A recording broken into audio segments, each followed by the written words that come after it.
ও ইমাম সাহেব, আপনাকে আমি অনুরোধ করে বলে যাচ্ছি, কালকে জুমার খুতবায় উঠে উচ্চ স্বরে জোরালো কণ্ঠে বলেন, যারা 5 ওয়াক্ত সালাত আদায় করে না তাদের জানাজায় উপস্থিত হব না। যারা 5 ওয়াক্ত সালাত আদায় করে না তাদের জানাজায় উপস্থিত হব না। যারা 5 ওয়াক্ত সালাত আদায় করে না তাদের জানাজায় উপস্থিত হব না। আমাকে চাঁদপুরে রাখতে হলে রাখেন, না রাখতে হলে না রাখেন।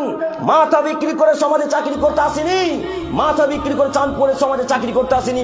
বাপের জমি জায়গা চাষ করে খেতে পারবো।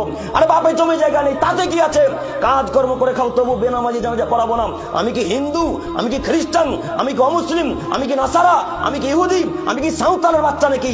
আমি মুসলমানের বাচ্চা, মুসলিম পরিবারে জন্মগ্রহণ করেছি। আমার বাপ মুসলিম, আমার মা মুসলিম, আমার 14 গোষ্ঠী মুসলমান।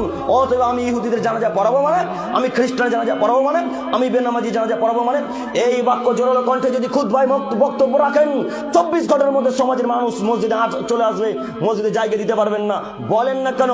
অন্তরে ভয় আছে নাকি? অন্তরে ভয় থাকলে জাতির উপকার করতে পারবেন না। অন্তরে ভয় ভীতি থাকলে জাতির উপকার করতে পারবেন না। যেদিন আপনি হক কথা বলবেন, জাতি পিঠের চামড়াকে ছিঁড়ে ফেলে দিবে। হক বড় তিতা, হক কথা বলতে মানুষ পারে না। হক কথা বলা যেমন কঠিন, হক মানাও ঠিক তেমনই কঠিন। হক কথা বলা যেমন কঠিন, হক মানাও ঠিক তেমনই কঠিন। কই সর্দার সাহেব বলতে পারলেন না, যারা 5 ওয়াক্ত সালাত আদায় করে না তাদের জানাজায় আমাদের ইমামও যাবে না, আমাদের সভাপতি যাবে না, আমাদের ক্যাশিয়ার যাবে না, আমাদের গ্রামে কোনো মানুষ যাবে না। সর্দারকে বলতে হবে, ইমাম সাহেবকে বলতে হবে, মাথা বিক্রি করে সমাজে চাকরি করতে আসিনি, মাথা বিক্রি করে সমাজে চাকরি করতে আসিনি। পৃথিবী সৃষ্টির 50,000 বছর পূর্বে মহান আল্লাহ তাআলা মানুষের ভাগ্য লিখেছেন। আবার যেই দিন আমি আমার মায়ের পেটে 43 মানে 4 মাসে যেদিন ছিলাম, আবার সেদিন আল্লাহ তাআলা ভাগ্য লিখেছেন। অতএব রুজি যদি চাঁদপুরের এলাকাতে থাকে, রুজি চাঁদপুরে হবে। আর রুজি যদি চাঁদপুরে না থাকে, সারা চাঁদপুরের মানুষ, সারা চুয়াপুকুরের মানুষ, হরিপুরের মানুষ, সারা পৃথিবীর মানুষ যদি ইমাম সাহেবের রুজির ব্যবস্থা করে দিতে চায়, চাঁদপুরে কেউ করে দিতে পারবে?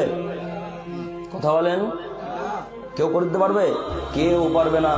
এই নীতিতে বক্তব্য রাখতে হবে। এখন যদি আপনি মনে করেন বক্তব্য ভয় করে বক্তব্য রাখেন, যে বক্তব্য রাখলে তো আমার ইমাম ভাতাও যাবে, আমার সব কিছুই যাবে, তাহলে জাতির উপকার হবে না। অন্তরে ভয় ভীতি থাকবে না যার, সেই জাতির উপকার করতে পারে। অন্তরে ভয় ভীতি থাকবে না যার, সেই জাতির উপকার করতে পারে।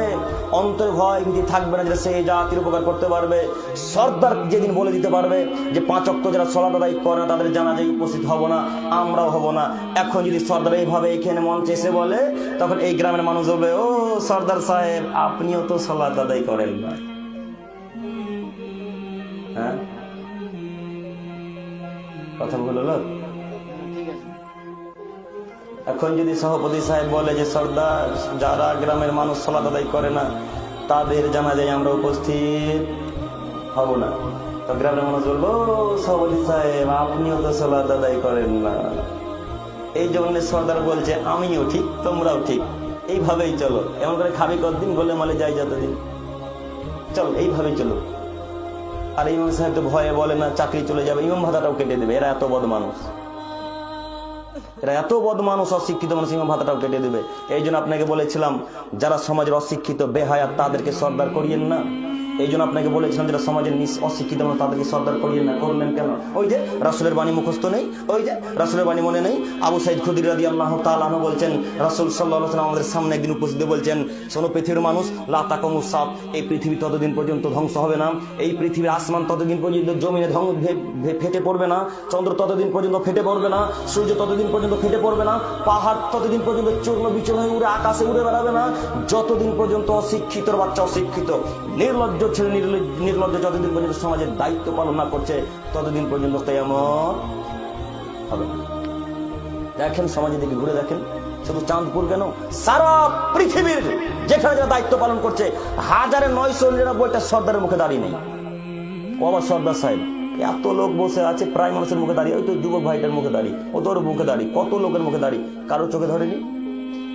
ও আব্দুল করিম সাহেব বলছেন কি, এদের দাঁড়িয়ে আছে তো কি হয়েছে, এদের যে টাকা নেই, ওর যে টাকা আছে ওকে দায়িত্ব দিতে হবে, তাই না? কথা বলে না গো, ভয় লাগছে আপনাদেরকে? চেয়ারে যে আমি আছি গো, চেয়ারে কে বসে আছে? আমি, মানলে আমাকে মারবে, আপনাদেরকে মারবে কি? তো কথা বলেন না কেন?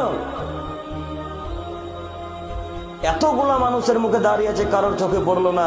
ওই যার টাকা আছে তাকেই দায়িত্ব দিতে হবে। যার টাকা আছে সে মসজিদে গেট কোন দিকে আছে তাই চিনে না, কথা বলেন, কোন দিকে মুখ করে সলাত আদায় করতে হয় তাই জানে না, রুকু সিজদা সলাত কিভাবে আদায় করতে হয় তা সে জানে না। ও আবার সর্দার সাহেব, আশ্চর্য দুনিয়া, আশ্চর্য।